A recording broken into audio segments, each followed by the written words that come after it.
No, I am your father.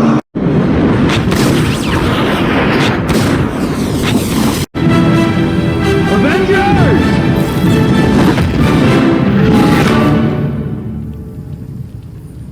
Assemble.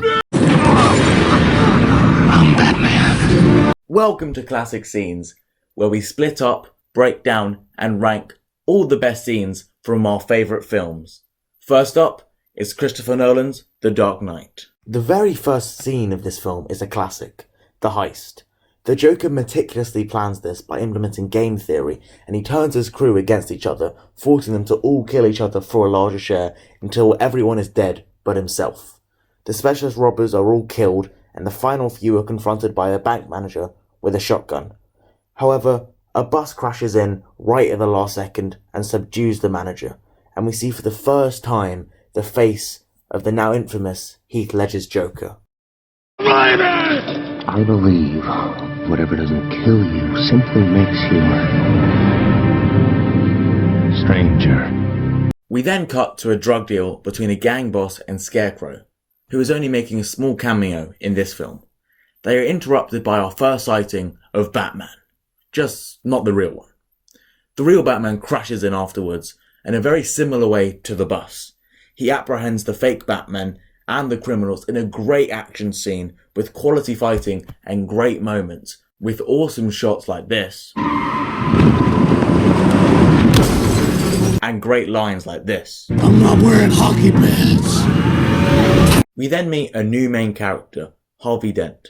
We see him prosecuting Sal Maroni, and there's a nice throwback to his comic book origin when a gun gets pulled at the courtroom. However, it misfires and he isn't turning into Two-Face just yet.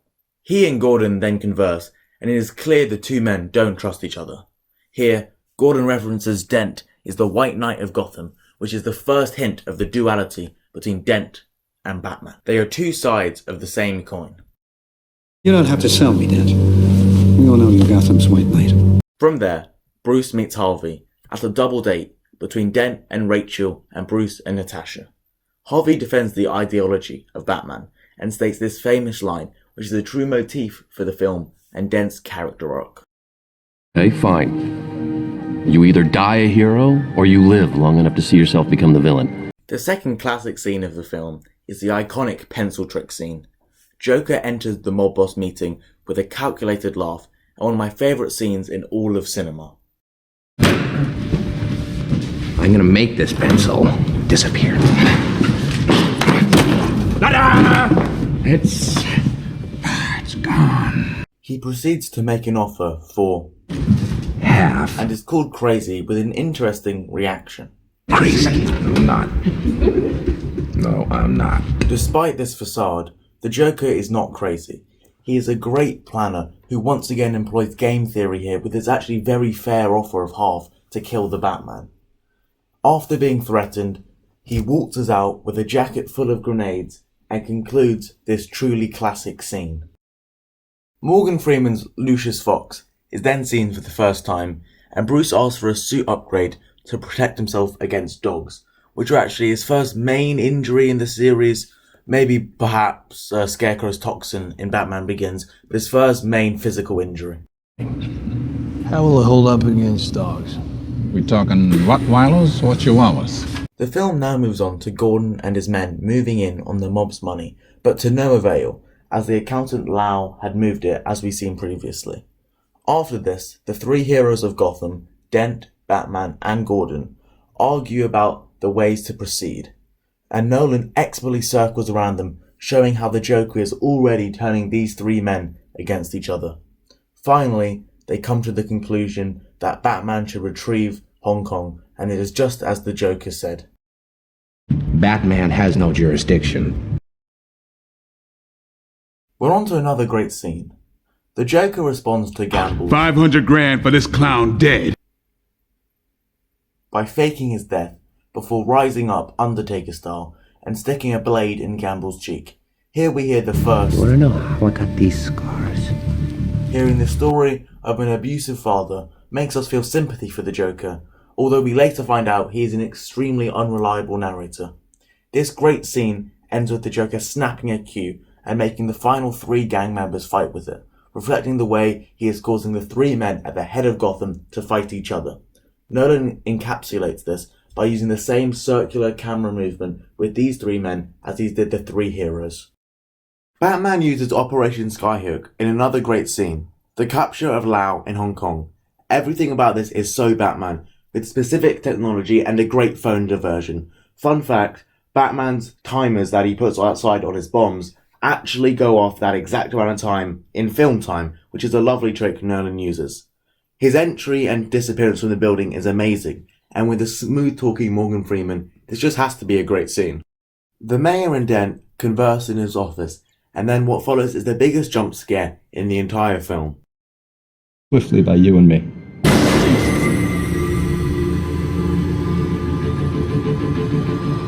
We're on to another great scene. This terrifying speech changes our view of the Joker. This is bone-chilling, and the way he snaps really strikes the viewer. The ultimatum at the end really sets the tone for the rest of this film. Now, it's on Batman. Bruce holds the fundraiser that he promised Harvey Dent and arrives late with now 3 women on his arm, an upgrade from the 2 in the last film. The tone then drastically flips, with the police commissioner being poisoned and the judge being blown up. While this is definitely sad, this makes Gordon finally become commissioner in this trilogy, so I'm all for it. We switch back to the fundraiser, with the Joker personally attacking his 3rd target, Harvey Dent. Batman takes Dent to safety, and here is where we are the most scared of the Joker. We find out that emotional story we heard earlier was completely false, and from now on, we can never trust him. The second Is it the scars? is blood. I want to know how I got them.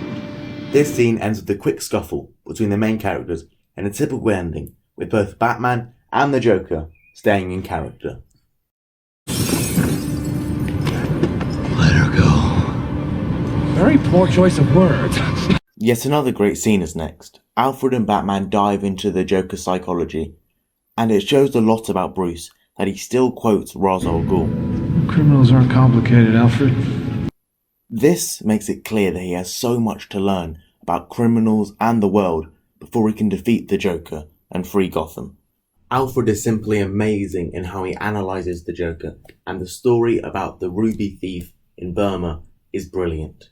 The final line is one of my favourites from the entire film.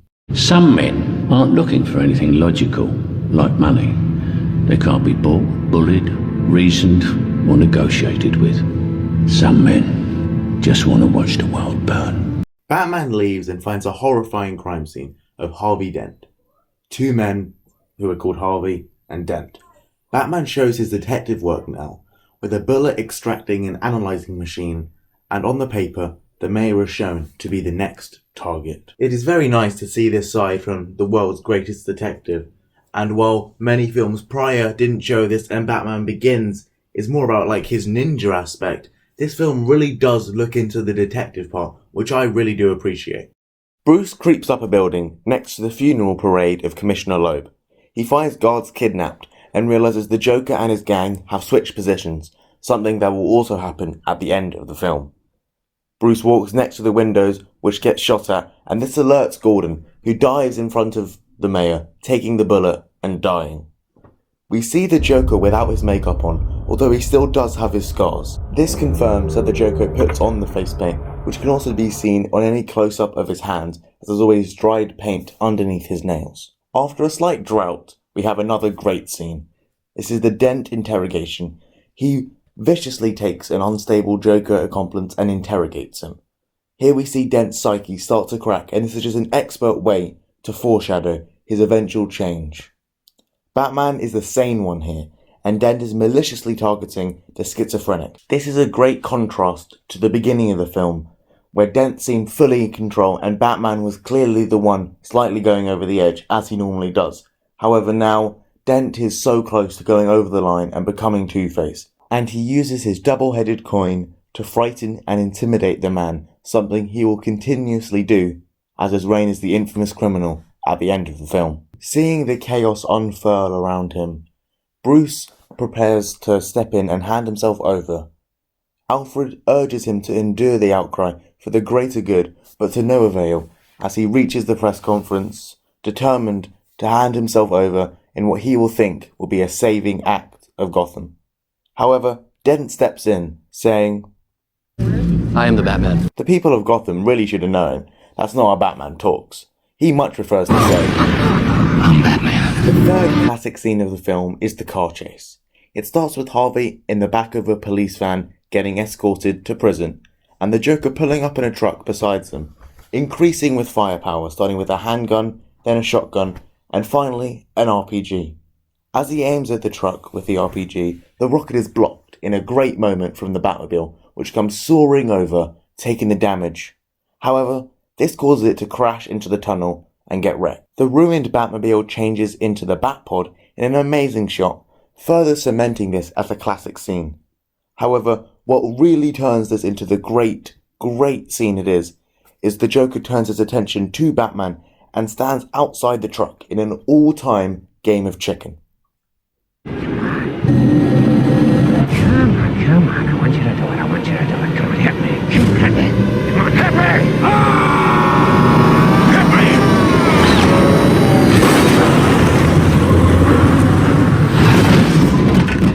The Joker attempts to see under the mask of Batman, but is caught by an alive Gordon, it all having been a cover-up for this very moment. The interrogation that follows is also a classic scene, making this the first classic we've had. The Joker is interrogated for a while by Gordon, but then he leaves and the lights go dark. Batman appears, slamming Joker's head into the table, and now it's his turn.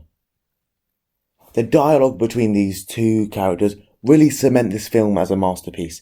This is not a standard hero versus villain. This is a deep relationship between two characters who are both sides of the same coin. Just like Batman and Harvey, and later Harvey and Two-Face. They are order and chaos. They are the perfect opposites. This film is about the duality between all of the main characters, and the Joker's speech here summarizes the complex meaning behind these amazing portrayals. Nolan also uses some great camera trickery here to make us feel more involved in the conversation. Instead of keeping Batman in the left and Joker on the right no matter what the shot, as most films do, he switches it between and sometimes during different lines. This makes us feel like we are right there with them. It is revealed that Dent and Rachel never made it home, and the Joker gives Batman their addresses, only being able to save one. He picks Rachel in a selfish act that shows that he is not fully grown, but the Joker is once again one step ahead, as he switched their locations. Batman wrestles a struggling Harvey Dent out of the factory as both locations explode. This burns half of Dent's face, and Rachel dies, as the newly appointed Commissioner Gordon was too late to save her. The Joker then escapes the prison. The Joker goads a police officer into attacking him and then holds him hostage, which allows him to detonate a gut bomb implanted inside a fellow inmate. He exits in a cop car with his head out the window. The next scene is Bruce mourning Rachel's death in an extremely similar shot to the aftermath of his parents' decease in Batman Begins. This repetition of actions reflects how he hasn't changed enough to succeed at this point. His lowest. He will have to transform his mentality to beat the Joker and free Gotham. The first leg of the hospital scene is Gordon meeting Dent, and we now see the first look at Two-Face. His mind now completely cracked, and half his face hideously burned. This is an expertly acted scene between Gary Oldman and Aaron Eckhart, and is similar to the interrogation between Batman and Joker. It reveals so much about these men and the duality between them. There is also great symbolism, as Dent's double-headed coin provides a perfect yet simple reminder of his now fractured psyche, as it is scarred on one side, showing that even though he was once the same, it is now different. This scene is very nearly great or classic, but it falls just short. However, it is very memorable, as it provides our first encounter with an iconic villain that is so expertly portrayed. An employee for Wayne Enterprises, Coleman Reese, offers up Batman's name, but Joker targets him instead. Mr. Reese goes on a talk show and is about to reveal who Batman is. This is a follow-up to a great Morgan Freeman burn earlier in the film. However, this call is interrupted by the Joker, who changes the game, calling yet another ultimatum. Alright, I don't want Mr. Reese spoiling everything, but why should I have all the fun? Let's give someone else a chance. If Coleman Reese isn't dead in 60 minutes, then I blow up a hospital. The next scene is definitely a great one. The Joker has half of the mob's money and Lau in a pyramid, and he just sets it alight in front of one of the gang bosses. I am. I'm only burning my half. All you care about is money. He then berates the man and states a better criminal is needed in this city. He feeds the mob boss to his own dogs and takes his crew, as the billions of dollars are set ablaze. The hospital scene is next, and it is very nearly a classic. Absolutely great. The Joker now convinces Harvey that he is not the enemy and he is not to blame. He convinces Two-Face with a masterful speech from Heath Ledger and actually employs a lot of mind games in the next few minutes. He points the gun to his own head, allowing Two-Face to potentially kill him if he wants to, which he doesn't, which is done with the first flip of his coin, which is now scarred on one side, so no longer symmetrical. However, the Joker's hand is still over the safety. Even if Dent tried to kill him, he wouldn't be able to. This shows that Joker's planning runs so deep. He is not just a force of chaos. While that is his intention, he is a masterful tactician, and he will go to great lengths to get his goals done. So while the underlying message is true, this line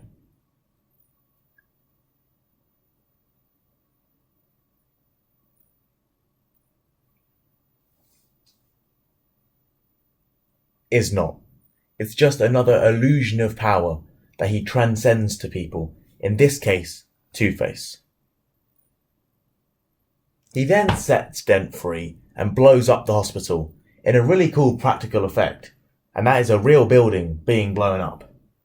And Joker's little improvisation of why the buttons won't work was actually Heath Ledger improvising. The explosives actually didn't detonate as planned, and a couple of them were late, which led to this very funny shot. The Joker then records a second video through Gotham's news presenter, who he has kidnapped, and this was actually directed by Ledger himself. After he did such a great job in the fake Batman video, Christopher Nolan let him do what he wished in this one, which I think is very great. We see a bit more of Morgan Freeman with an amazing looking machine built by Batman that Fox nobly refuses to be part of. Consider this my resignation. As long as this machine is at Wayne Enterprises, Two-Face goes on an afternoon killing spree next, and he finds the names of the dirty cops who betrayed him and begins his coin-flipped killings in the bar before he sneaks into Maroni's car, which you can actually see his outstretched arm open the door to get around. It's not just a bit of magic that he was in the car, which is great attention to detail by Nolan. And although Maroni's coin flip comes out as all good, his driver is not as lucky, and the car crashes, killing both men, while Dent walks away completely unharmed. The Joker now enacts his final plan. He hijacks two ferries, one of civilians and one of prisoners Gordon has sent out the city. He uses the most famous example of game theory here and sends bombs on both of the ferries, giving them the ultimatum that they can either blow the other ferry up or both will blow up at midnight. In a great reversal of psychology, the prisoners are the moral ones who throw their remote to the civilian's bomb out the window, while the quote-unquote normal people are the savages here. Up until that point, the entire sequence lent itself to the Joker being correct with his assessment of Gotham, as both boats seem set to blow each other up. However, with that choice from the prisoner, the ideology flips, and it is confirmed to the audience that maybe Gotham is worth saving, and that Batman is doing the right thing. Up until this point, the entire film had proven Joker correct, most notably him turning Gotham's White Knight into a maniacal supervillain. But this good-natured choice really sets the scene for the final fight between Batman and the Joker, because now they both have a platform to stand on, and they both have been proven correctly by the people of Gotham It now really is a fair fight for the heart and soul of the city. The final fight starts with a very cool reversal by the Joker as he sets up the hostages to look like the bad guys, and the police fall for this, nearly killing all the hostages, and now Batman has to try and stop the police and the Joker. The Joker also uses the Chechen's dogs, the only thing to really hurt Batman this movie. But eventually, Batman predictably does prevail after a great tussle, and the Joker is sent toppling out of the building, laughing maniacally in his classic style. However, Batman isn't going to let the Joker be proven right about Gotham. He saves him with a grapple, and there is one last final speech from the Joker. This is what happens when an unstoppable force meets In it, an he tells immovable Batman this opposition. iconic line. I think you and I are destined to do this forever. And ultimately reveals that his grand plan this whole time was Harvey Dent. The final fight of the film involves Two-Face kidnapping Gordon and his family. However, Batman shows up and the three original heroes of Gotham all have a go at Two-Face's murderous coin flip. Batman is first and it lands on the Scar side. Dent immediately shoots him. He then points the gun at himself, but much to his disappointment, it lands on the other side and he is spared. However, instead of pointing the gun at Gordon, he points it at Gordon's son and requests the commissioner to Lie. Yet Batman dives into Dent before the coin can land and he falls off the ledge to his death. Powerfully, Batman turns the head of Dent to his non-scarred side, allowing him to die the hero that Gotham needs. The film comes to an end with another great speech from Gordon.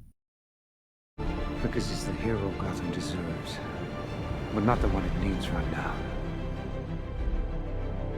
So we'll hunt him.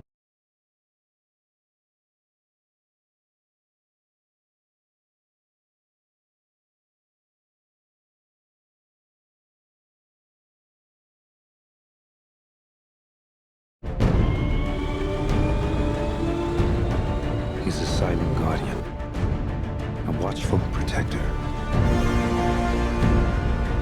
a dark knight. The Dark Knight ends up with a staggering score of 25, 4 classic scenes and 13 great scenes. The film starts extremely positively, and the second act is incredibly strong with multiple classic scenes. The final act is nearly as good as well. This superb film is regarded as one of the best ever, and generally accepted as the greatest superhero film of all time. Obviously, since it's the first film I've covered, it tops the leaderboard, but it might just stay there for a while.